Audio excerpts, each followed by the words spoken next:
1962 April 12 north కరోలినాలోని బ్రాటన్ అనే ఒక mental hospital.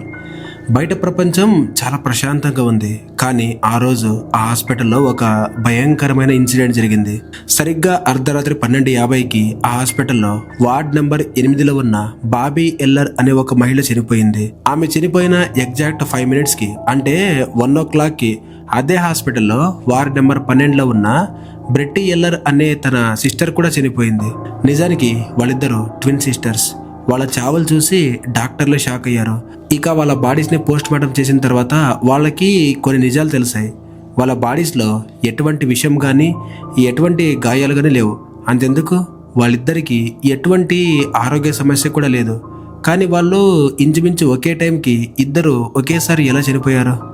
FBI వాళ్ళు కూడా ఈ మిస్టరీని సాల్వ్ చేయలేక చేతులు తీశారు. అయితే ఇది మెడికల్ మిస్టరీనా, లేక వీళ్ళ చావుల వెనకాల ఒక అతీంద్రియ శక్తి ఏమైనా ఉందా? ఇది తెలుసుకోవాలంటే మనం 30 సంవత్సరాల వెనక్కి వెళ్ళాలి. ఇది ఎల్ఆర్ సిస్టర్స్ డెత్ మిస్టరీ యొక్క కంప్లీట్ స్టోరీ. ఈ వీడియో చూస్తున్న వాళ్ళ ఇంట్లో ఎవరికైనా కవల పిల్లలు ఉంటే మీరు కూడా వాళ్ళతో కొంచెం జాగ్రత్తగా ఉండాలి. ఎందుకు అనేది మీరు ఈ వీడియోని ఎండ్ వరకు చూస్తే అర్థమవుతుంది. ఇక లేట్ చేయకుండా వీళ్ళ డెత్స్ వెనకాల ఉన్న అసలైన కారణం ఏంటి అనేది తెలుసుకుందాం.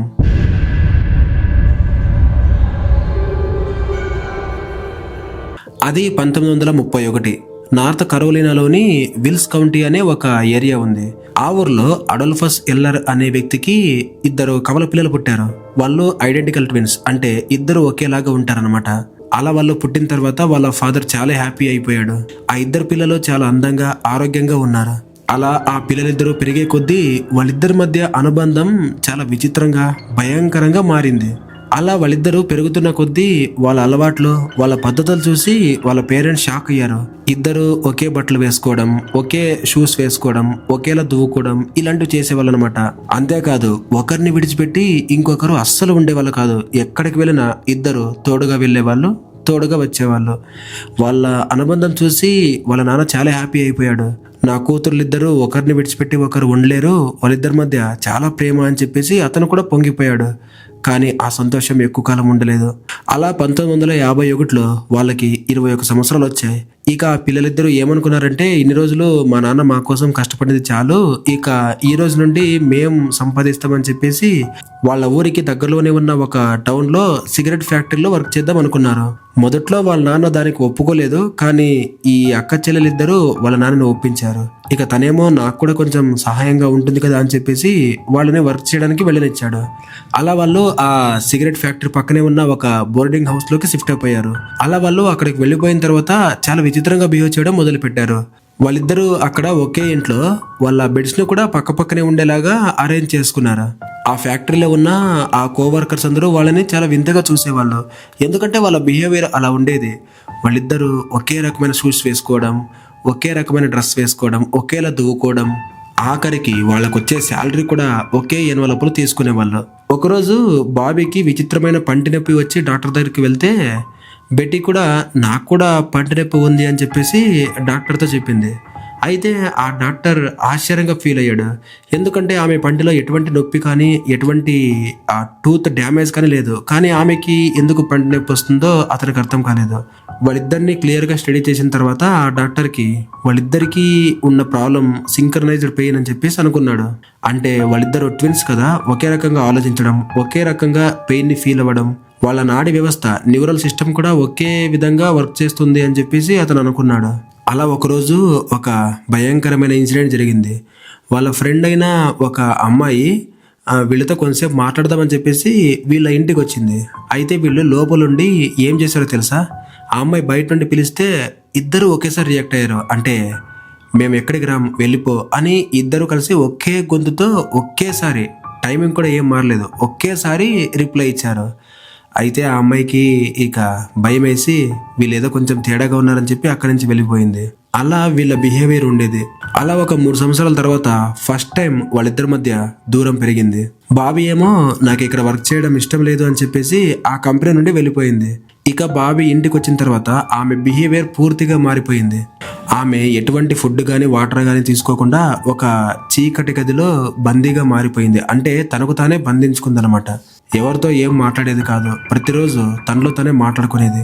వాళ్ళ నాన్న ఫుడ్ తినమని ఎన్నిసార్లు బ్రతిమలాడినా కూడా వాళ్ళ నాన్ననే తిట్టేది తప్ప ఆమె మాత్రం ఫుడ్ ముట్టుకునేది కాదు. ఇక బెట్టి వారానికి ఒకసారి వాళ్ళ ఇంటికి వెళ్ళేది కదా, అలా ఇంటికి వెళ్ళినప్పుడు మాత్రమే బాబీ నార్మల్ గా ఉండేది. తనతో పాటు నవ్వుతూ మాట్లాడుతూ బయటకు వచ్చి ఇలా ఒక నార్మల్ పర్సన్ లాగా బిహేవ్ చేసేది. ఇక ఎప్పుడైతే బెట్టి ఫ్యాక్టరీకి వెళ్ళిపోయేదో ఇక అప్పటి నుండి బాబీ మళ్ళీ ఎప్పట్లాగే ఆ చీకటి గదిలోకి వెళ్ళి తనను తాను బంధించుకునేది. ఇలా ఇద్దరు అటువైపు బెట్టి ఇటువైపు బాబీ ఒకేలాగే సఫర్ అయ్యేవాళ్ళు. ఇక బెట్టి కూడా కొన్ని రోజుల తర్వాత నాకు కూడా పని ఇష్టం లేదని చెప్పేసి బాబీ దగ్గరకు వచ్చేసింది. ఇక వాళ్ళ నాన్నేమో ప్రాబ్లం సాల్వ్ అయిపోయింది, ఇక ఇద్దరు ఎప్పట్లాగే కలిసి ఉంటారు అని చెప్పేసి అనుకున్నాడు. కానీ సీన్ రివర్స్ అయింది. ఇక ఆ రోజు నుండి వాళ్ళిద్దరూ వాళ్ళ ఇంట్లోనే ఒక రహస్య ప్రపంచాన్ని నిర్మించుకున్నారు. ఎవరితోనూ కలవరు, ఎవరితోనూ మాట్లాడరు. ఇద్దరు ఒకే మంచం మీద అతుక్కుపోయి ఉండేవాళ్ళు. వాళ్ళ తండ్రి అడల్ఫస్ ఏమో ఎలాగైనా వీళ్ళకి ఫుడ్ పెట్టాలి అని చెప్పేసి ఆ ఫుడ్ తీసుకుని వాళ్ళ గదిలోకి వెళ్ళినా కూడా వాళ్ళు తలుపు తీసేవాళ్ళు కాదు. వాళ్ళిద్దరూ ఒకేసారి ఒకే స్వరంతో మాకు ఆకలిగా లేదు, మీరు వెళ్ళిపోండి అని గట్టిగా అరిచేవాళ్ళు. అలా వాళ్ళు ఫుడ్ తినడం పూర్తిగా మానేశారు. వాళ్ళ బాడీలో ఎముకలు తప్ప ఇక ఏమీ లేదు. ఇలాగైతే లాభం లేదు అని చెప్పేసి వాళ్ళ నాన్న వాళ్ళిద్దరిని ఒక మానసిక వైద్యుడి దగ్గరికి తీసుకెళ్లారు. అలా డాక్టర్ వాళ్ళిద్దరిని చెక్ చేసిన తర్వాత వీళ్ళకి schizophrenic reaction, chronic of differentiate type అని కన్ఫర్మ్ చేశాడు. అంటే వాళ్ళిద్దరూ బయట ప్రపంచాన్ని వదిలేసి వాళ్ళకంటూ ఒక విర్చువల్ రియాలిటీ వరల్డ్ ని క్రియేట్ చేసుకున్నారు. వాళ్ళిద్దరూ ఆ ఊహాలోకంలోనే బ్రతుకుతున్నారు అని చెప్పేసి డాక్టర్ అతనితో చెప్పాడు. అలా చాలా రోజులు వాళ్ళు అలానే లైఫ్ని లీడ్ చేశారు. అలా 1961లో అడల్ఫస్ వాళ్ళిద్దరిని బ్రాడన్ మెంటల్ హాస్పిటల్కి తీసుకెళ్లాడు. ఇక్కడ వింత ఏంటంటే ఆ హాస్పిటల్లో వాళ్ళిద్దరూ పక్కపక్కన ఉన్నప్పుడు బాగా ఉంటారు. ఎప్పుడైతే వాళ్ళిద్దరి మధ్య దూరం పెరుగుతుందో అప్పుడు వాళ్ళు అబ్నార్మల్గా బిహేవ్ చేస్తారు. అది గమనించిన డాక్టర్లు వాళ్ళిద్దరిని ఒకే రూమ్లో ఒకే బెడ్ పైన పడుకోబెట్టేవాళ్ళు. ఇక వాళ్ళు నార్మల్ అయిపోయారు అని చెప్పి డాక్టర్లు వాళ్ళని డిశ్చార్జ్ చేసి పంపించేశారు. అలా డిశ్చార్జ్ అయిన తర్వాత మళ్ళీ కొద్ది రోజులకి అదే ప్రాబ్లం. వాళ్ళిద్దరు మళ్ళీ ఆ చీకటి ప్రపంచంలోకి వెళ్ళిపోయి ఎవరితోనూ మాట్లాడకుండా ఫుడ్ తినకుండా ఉన్నారు. అలా మళ్ళీ అడల్ఫస్ వాళ్ళని అదే హాస్పిటల్లో జాయిన్ చేశారు. ఇక ఈసారి జరిగింది చాలా దారుణం. వీళ్ళిద్దరూ ఇలాగే కలిసి ఉంటే పరిస్థితి చాలా దారుణంగా మారుతుంది అని డాక్టర్లు వాళ్ళిద్దరిని సపరేట్ వార్డ్స్లో పెట్టారు. అంటే బాబీని వార్డ్ నెంబర్ 8లోను, బెట్టీని వార్డ్ నెంబర్ 12లోను ఉంచారు. వాళ్ళ ప్రకారం వాళ్ళిద్దరి మధ్య దూరం చాలా ఎక్కువ. అలా చేసినప్పటి నుండి వాళ్ళిద్దరు మెంటల్ కండిషన్ ఇంకా దారుణంగా మారిపోయింది. వాళ్ళిద్దరూ మమ్మల్ని వేరు చేయకండి, మమ్మల్ని దగ్గరగా ఉండనివ్వండి అని చెప్పేసి గట్టిగా హాస్పిటల్లో కేకలు వేసేవాళ్ళు. వాళ్ళ గోర్లతో హాస్పిటల్ గోడల మీద బలంగా రక్కేవాళ్ళు. దాంతో వాళ్ళ చేతులకి రక్తం కూడా వచ్చేది. ఇది చూసి నర్సులు చాలా భయపడేవాళ్ళు. అసలు ముందు ఏం జరుగుతుందో రా బాబు అని చెప్పేసి వాళ్ళు భయపడేవాళ్ళు. అలా 1962 ఏప్రిల్ 12న వార్డ్ నెంబర్ 8లో ఉన్న బాబీ ఎల్లర్ చనిపోయింది.